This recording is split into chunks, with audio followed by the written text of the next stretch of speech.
నేను చదువుతున్నాను చూడండి. అపవాది మొదటి నుండి పాపము చేయుచున్నాడు కనుక పాపము చేయు ప్రతివాడు అపవాది సంబంధి, అపవాది యొక్క క్రియలను లయపరచుటకే దేవుని కుమారుడు ప్రత్యక్షమాయను. చిన్న ప్రార్థన చేసుకొని మనం దేవుని వాక్యంలోకి వెళ్దాం. అలాగే తల్ల వచ్చినట్టు దేవా నీకు వందనాలు చెల్లిస్తున్నాం ప్రభా. చదవబడిన మాటలు మాకు అర్థమయ్యే రీతిలో మాకు బోధించండి, సహాయం దయచేయమని. చేరువచ్చిన ప్రతి ఒక్కరిని మీరు ఆశీర్వదించండి. విన్న వాక్యము వారి జీవితంలో నీరు కట్టి ఫలింపు దయచేయమని నజరేయుడైన యేసు నామములో ఆమేన్. హల్లెలూయా, హల్లెలూయా.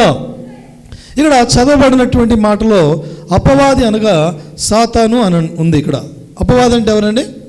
సాతాను. ఇక్కడ సాతాను అంటే సాతాను మొదటి నుండి పాపము చేయుచున్నాడు కనుక పాపము చేయు ప్రతి వాడు ఎవరి సంబంధం అంట? అపవాది యొక్క సంబంధి అనగా సాతాను యొక్క సంబంధులు. అంటే అపవాది యొక్క క్రియలను లయపరచుట కొరకు దేవుని కుమారుడు ప్రత్యక్షమాయను ఉంది. దేవుని కుమారుడు అని పరిశుద్ధ గ్రంథంలో మనం చూస్తున్నాం. యెషయా గ్రంథము 9వ అధ్యాయము 6వ వచనంలో ఉంది. ఆయన కుమారుడిగా మనం చూస్తున్నాము. మార్క్స్ వార్త 2వ అధ్యాయంలో దేవుని కుమారుడిగా చూస్తున్నాము. లూకాసు వార్తలో మనం చూస్తున్నాం.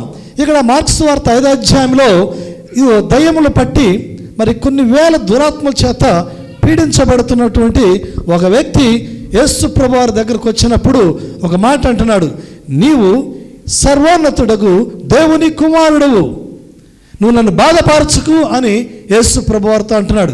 నువ్వు దేవుని పరిశుద్ధుడు అనే దేవుని కుమారుడవు అనగా దేవుని కుమారుడని దైవ కుమారుడని యేసుక్రీస్తు వారు ఆయన ఎప్పుడు కూడా చెప్పుకోలేదు. కానీ నేను ఎన్నో అద్భుతాలు చేయడానికి, నేను స్వస్థతలు పరచడానికి, ఇంకా అనేకమైన తన గురించి తను చెప్పుకోవడానికి ఎప్పుడు చెప్పలేదు. కానీ యేసుక్రీస్తు వారు చూడండి, అపవాది గుర్తించాడు యేసు ప్రభువారిని. ఆయన ఈ లోకానికి ఎందుకు వచ్చాడో చూడండి. అతను యేసుక్రీస్తు వారు ఆయన ఎదురుపడ్డప్పుడు చూడండి, కొన్ని దురాత్మల చేత పీడించబడుతున్న వ్యక్తి యేసు ప్రభువారు చూసి సాగిల పడినట్లుగా మనం చూస్తూ ఉన్నాం. హల్లెలూయా, హల్లెలూయా, హల్లెలూయా. చూడండి, ఈ మత్తయి సువార్త 4వ అధ్యాయంలో మనం చూస్తే ఇక్కడ 4వ అధ్యాయము 23వ వచనములో 23 నుండి 25వ వచనం వరకు చూస్తే యేసుక్రీస్తు వారంట ఆయన రాజ్య సువార్త ప్రకటిస్తూ ఉన్నప్పుడు అనేకమైన రోగులు, వ్యాధిగ్రస్తులు, మరి అనేకమంది దురాత్మల చేత పీడించబడుతున్న వారు, చనిపోయిన వారు లగవటము, ఇవన్నీ కూడా యేసుక్రీస్తు వారు ఆయన 3.5 సంవత్సరాల పరిచర్యలో ఎలాంటి గొప్ప అద్భుతాలు జరుగుతున్నాయంటే ఆయన అభిషేకించబడి ఉన్నాడు. అంతగా అభిషిక్తుడు యేసుక్రీస్తు అన్న మాటకు అభిషిక్తుడు. యేసుక్రీస్తు ఆయన దైవ కుమారుడుగా ఈ లోకాన్ని రావటం ఎందుకంటే అపవాది యొక్క క్రియలను లయపరచుటకు అనగా అపవాది క్రియలను లయపరచుటకు అనగా అపవాది చేత ఎందరైతే బంధించబడి ఉన్నారో, ఎందరైతే అనారోగ్యముల చేత మరి వ్యాధుల చేత మరి పీడించబడుతున్నటువంటి వారిని యేసుక్రీస్తు వారు వారిని విడిపించడానికి ఆయన నరుడిగా, ఆయన దైవ కుమారుడిగా ఈ లోకానికి రావాల్సి వచ్చింది. హల్లెలూయా, హల్లెలూయా. చూడండి, ఇక్కడ లూకాసు వార్త 13వ అధ్యాయంలో చూస్తే 18 సంవత్సరం, బైబిల్ తీయొద్దండి చెబుతున్నాను, మనందరూ తెలిసిందే. 13వ అధ్యాయంలో చూస్తే 18 సంవత్సరాల నుంచి ఆమె చక్కగా నిలబడలేనటువంటి ఆ స్త్రీని, ఆమె వంగిపోయి ఎంత మాత్రము చక్కగా నిలబడలేనటువంటి పరిస్థితిలో ఆ బలహీనమైనటువంటి ఆ ఆత్మచేత బంధించబడినటువంటి ఆ స్త్రీని సమాజ మందిరంలో ఉన్నప్పుడు యేసుక్రీస్తు వారు ఆ మీద చేతులుంచాడట. చేతులుంచినప్పుడమ్మా నువ్వు విడుదల పొంది ఉన్నావు అనే ఒక మాట చెప్పగానే ఆమె వెంటనే చక్కగా లేచి నిలబడటం చూస్తున్నాం. చప్పట్లు కొట్టి దేవుని నామాన్ని మహిమపరుస్తాం. హల్లెలూయా, హల్లెలూయా. ఈ 2014 సంవత్సరంలో దేవుడు ఈరోజు నీ కుటుంబంలో అలాంటి పరిస్థితుల్లో ఉన్నటువంటి వారు ఒకవేళ ఉంటే, ఒకవేళ అనారోగ్య స్థితిలో ఉన్నటువంటి వారు ఎవరైనా ఉంటే, ఎవరైతే ప్రార్థన జీవితంలో పడిపోయిన వారు ఉన్నారేమో, ఈ రోజున బలహీనమైన పరిస్థితుల్లో ప్రార్థన చేసుకోలేనటువంటి పరిస్థితుల్లో, దేవుని సన్నిధిలో ఆయన సంపూర్ణంగా ఆరాధించలేనటువంటి పరిస్థితుల్లో ఉన్నారేమో, లేదంటే ఈ జీవితంలో నువ్వు పోగొట్టుకున్నావో ఆత్మీయ అనుభవం కావచ్చు, లేదంటే దిగజారిపోయినటువంటి పరిస్థితుల్లో ఈరోజు నువ్వు ఉన్నామేమో. ఈరోజు ఇలాంటి పరిస్థితుల నుంచి ప్రభు నిన్ను విడిపించడానికి ఆయన సిద్ధంగా ఉన్నాడు. హల్లెలూయా, హల్లెలూయా. అపవాది యొక్క క్రియలు నీ కుటుంబంలో అపవాది ఒకవేళ ఏలుబడి చేస్తూ ఉందేమో, అపవాది యొక్క అధికారం నుంచి దేవుడు విడిపించడానికి దైవ కుమారుడిగా ఆయన ఈ లోకానికి వచ్చాడు. ఎందుకంటే నిన్ను నన్ను మనందరూ కూడా ఆయన విడిపించడానికి. హల్లెలూయా, హల్లెలూయా. దైవ కుమారుడు ఈ లోకానికి ఆయన ఎలా వచ్చాడంటే శిశువుగా. యెషయా గ్రంథము 9వ అధ్యాయం మనం చూస్తున్నాం, మత్తయి సువార్త 2వ అధ్యాయం చూస్తున్నాం. ఆయన శిశువుగా ఆయన కన్య మరియ గర్భమున జన్మించటం లూకా సువార్త 2వ అధ్యాయంలో కూడా మనం చూస్తూ ఉన్నాం. ఆయన శిశువుగా ఈ లోకానికి వచ్చాడు. ఎందుకంటే అపవాది చేత పీడించబడుతున్న వారిని విడిపించబడటానికి, అనేకులు రక్షించటానికి యేసుక్రీస్తు వారు ఆయన నరుడిగా ఈ లోకానికి రావాల్సి వచ్చింది. హల్లెలూయా. ఎందుకంటే క్రైస్తవులందరూ పండగలు చేసుకోవటానికి, ఏదో అందరూ పండగలు చేసుకుంటున్నారు కదా, మనకు కూడా మరి క్రైస్తవులు కూడా ఒక పండగ జరుపుకోవటానికి ఆయన ఈ లోకానికి రావలేదండి. ఏదో కొంతమంది స్టార్స్ పెట్టేస్తున్నారు, పెద్ద పెద్ద స్టార్స్ పెట్టేస్తున్నారు. క్రిస్మస్ సందర్భంగా పెద్ద పెద్ద స్టార్స్. మేము మొన్న భీమవరం వెళ్తూ ఉంటే ఆ రోడ్డు మొత్తం కూడా పెద్ద పెద్ద స్టార్స్ పెట్టేస్తూ ఉన్నారు. ఒక సామెత ఉంది ఏంటంటే, పైన స్టారు కింద బారు ఇంట్లో వారు అంటే యుద్ధం అంట. హల్లెలూయా, హల్లెలూయా.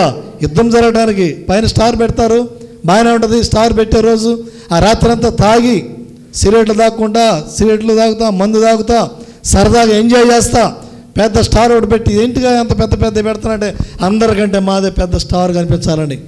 హల్లెలూయా, హల్లెలూయా. స్టార్లు పెట్టుకోవడానికి, లేదంటే ఏదో పండగలు జరుపుకోవడానికి యేసుక్రీస్తు వారి లోకానికి రాలేదు. కానీ యేసుక్రీస్తు వారు ఆయన విడిపించటానికి వచ్చాడండి. ఎవరిని విడిపించటానికంటే బంధించబడిన వారిని, శాపములో ఉన్నవారిని, పాపములో ఉన్నవారిని ఆయన విడిపించటానికి ఆయన నరుడిగా ఈ లోకానికి రావాల్సి వచ్చింది. హల్లెలూయా. మత్తయి సువార్త 1వ అధ్యాయము 21వ వచనం చూస్తే, ఆమె ఒక కుమారుని కనును ఆయన, చూడండి చదవండి వచ్చిన, ఆమె ఒక కుమారుని కనును తన ప్రజలను వారి పాపము నుండి ఆయన విడిపించును. ఆయనకు యేసు అనగా రక్షకుడు, అభిషిక్తుడు. యేసుక్రీస్తు వారు ఎందుకు వచ్చారంటే తన ప్రజలను వారి పాపముల నుండి విడిపించటానికి, అనగా అపవాది యొక్క బంధకాల నుంచి విడిపించడానికి, పాపములో మునిగిపోయిన వారిని, పాపపు స్థితిలో నుంచి పడిపోయిన వారిని తిరిగి మరల లేవనెత్తడానికి యేసుక్రీస్తు వారు ఆయన మనలాగా ఆయన రక్త మాంసమును ధరించుకొని ఒక శరీరధారిగా ఈ లోకానికి వచ్చాడండి. యోహాను సువార్త 1వ అధ్యాయంలో ఉంటుంది. ఆ వాక్యము కృపాసత్య సంపూర్ణుడిగా మన మధ్య నివసించాను. కృపాసత్య సంపూర్ణుడిగా మన మధ్య నివసించాడు. ఎందుకంటే మనము మన బలహీనతలు ఆయన తెలుసు. ఆ బలహీనతలోంచి ఒక వ్యక్తి పడిపోయిన స్థితిలోంచి తిరిగి లేవాలంటే లేవలేడు. కాబట్టి ఆయన చేయించి మరలా లేవనెత్తడానికి యేసుక్రీస్తు వారు వచ్చాడండి. చప్పట్లు కొట్టి దేవునామాన్ని మనం పరుస్తాం. హల్లెలూయా, హల్లెలూయా. పడిపోయిన స్థితిలో ఎవరైతే ఉన్నారో వారిని తిరిగి లేవనెత్తడానికి, పేతురు మునిగిపోతున్నప్పుడు, ఆయన ఆ నీళ్ళలో మునిగిపోతున్నప్పుడు చూడండి, యేసుక్రీస్తు వారు అన్నాడు, ఇదిగో అల్ప విశ్వాసి అని ఆయన చేయి పట్టుకొని లేపుతా ఉన్నాడు. పడిపోయాడు, మునిగిపోతున్నాడు. ఆ మునిగిపోయేటువంటి వ్యక్తిని యేసుక్రీస్తు వారు ఆయన చేయి చాపి మరలా తిరిగి లేవనెత్తాడండి. హల్లెలూయా, హల్లెలూయా, హల్లెలూయా. ఒకవేళ విశ్వాస జీవితంలో నువ్వు పడిపోయి ఉన్నావేమో, లేదంటే ఆ మానసికమైనటువంటి ఒత్తిడులు, లేదంటే అనారోగ్య సమస్య చేత పడిపోయిన స్థితిలో ఉండి ఒకవేళ నువ్వు బ్రతకటం కష్టము, డాక్టర్లు రిపోర్ట్ ఇచ్చుంటారు, అంటే నువ్వు చనిపోవటం ఖాయం, నువ్వు బ్రతకటం కష్టం, బ్రతికి పట్టకట్టడం, నువ్వు జీవించటము అసాధ్యము ఒకవేళ చెప్పచ్చు డాక్టర్స్. ఈ రోజున ప్రభు అయిన యేసుక్రీస్తు వారు అన్నారు, ఇదిగో మరణమును జీవముగా మార్చువాడను, ఇదిగో ఆ పునరుద్ధార శక్తి ద్వారా నిన్ను ఆయన మళ్ళీ తిరిగి లేవెత్తబోతున్నాడు. హల్లెలూయా, హల్లెలూయా. యెషయా గ్రంథం 60వ అధ్యాయంలో మనం చూస్తే, లెమ్ము తేజరిల్లుము, యెహోవా మహిమ నీ మీద ఉదయించును. తేజరిల్లుము, లెమ్ము తేజరిల్లుము. ఒకవేళ నువ్వు ఏ స్థితిలో పడిపోయావో తిరిగి లే, యేసు వైపు చూడు. నువ్వు యేసు వైపు చూస్తే నువ్వు జీవితంలో ఎన్నడూ పడిపోవు. యేసుక్రీస్తు వారి వైపు ఆయన పేతురు చూడలేదు, కానీ ఆయన 4 అడుగులు నడిచాడు. నడిచినప్పుడు ఆయన అలల వైపు చూశాడు, గాలి వైపు చూశాడు, మునిగిపోవటం ప్రారంభించాడు. ఒకవేళ నువ్వు లోకం వైపును చూస్తున్నావేమో, సమస్యల వైపును చూస్తున్నావేమో, ఈరోజు నువ్వు వాటి వైపు చూడొద్దు. ఆయన ఆ పరిస్థితుల్లోంచి విడిపించగలిగినటువంటి క్రీస్తు వైపును చూడు. హెబ్రీ రాష్ట్ర పత్రికలో ఉంటుంది, ఇదిగో అంట చూడు, ఇక్కడ ఉన్నాడు, సులువుగా చిక్కులు పెట్టి ప్రతి పాపం విడిచిపెట్టి, ఏమంటాడు? 12వ అధ్యాయంలో ఉందా ఆ మాట? త్వరగా చూడండి అమ్మా. సులువుగా చిక్కులు పెట్టు ప్రతి పాపము నుండి విడిచిపెట్టి విశ్వాసమునకు కర్తయు దాన్ని కొనసాగించు వాడైన యేసుక్రీస్తు వైపు చూడు. నువ్వు యేసు వైపు నువ్వు చూస్తే ఇంకెన్నడూ నీ జీవితంలో పడిపోవు. నువ్వు మనుషుల వైపు చూస్తున్నావేమో, పెద్ద పెద్ద దైవజనుల వైపు చూస్తున్నావేమో, లేదంటే ఒకవేళ నీ మనుషుల వైపు చూస్తున్నావేమో, నీ కుటుంబీకుల వైపు చూస్తున్నావేమో, నువ్వు ధనం వైపు చూస్తున్నావేమో, నీ బలం వైపు చూసుకుంటున్నావేమో. హల్లెలూయా, హల్లెలూయా. ఈరోజు నువ్వు యేసు వైపు నువ్వు చూస్తే నీ జీవితంలో నూతన పరచబడుతుంది. కొరింథీ పత్రికలు అంటాడు ఆయన, ఇదిగో పాతవి గతించును, సమస్తమును కొత్తవాయును. ఈరోజు నీ ఈ సంవత్సరం పాత జీవితము, ఈ సంవత్సరంలో పాతవన్నీ గతించిపోయి ఈ 2015 సంవత్సరంలో మనం ప్రవేశించే ముందుగా యేసు ప్రభువు ఒక మాట చెప్తున్నాడు, ఇదిగో నువ్వు పడిపోయిన స్థితిలో ఎన్నడూ ఉండవు, ఇదిగో నీకు మరలా కొత్త జీవాన్ని ఇస్తున్నాను, కొత్త ఆశీర్వాదము, కొత్త వాగ్దానాలతో నిన్ను బలపరచబోతున్నాను. హల్లెలూయా.